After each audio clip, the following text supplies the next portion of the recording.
عبداللہ بن عباس رضی اللہ تعالیٰ عنہما بیان کرتے ہیں، عرض کی گئی یا رسول اللہ صلی اللہ علیہ وآلہ وسلم ہمارے بہترین دوست کون ہیں؟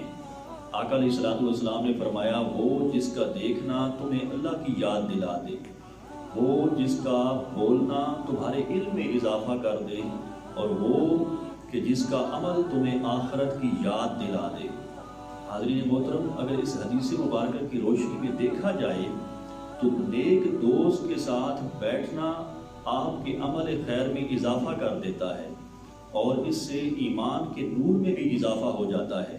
اگر ہم مجلس نیک ہو تو اس سے بھلائی بھی ملتی ہے، گناہوں کی بخشش بھی ہو جاتی ہے اور اسی طرح درجات بھی بلند ہوتے ہیں۔ حاضرین محترم، دین اسلام کی خوبصورتی دیکھیے کہ اگر آپ کا دوست نیک ہے تو محض اس کو دیکھنا، اس کے چہرے کا دیدار کرنا، یہ بھی عمل خیر میں شامل ہے۔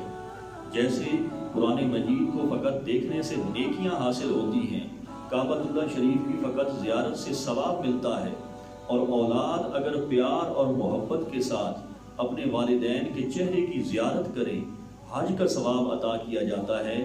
اسی طرح دوست نیک ہو تو اس کے چہرے کا دیدار کرنے سے بھی بھلائی حاصل ہوتی ہے۔ ہمیں چاہیے کہ ہم اپنے نیک دوستوں کی صحبت اور سنگت اختیار کریں تاکہ اس حدیث مبارکہ کے ثمرات کے حقدار بن جائیں۔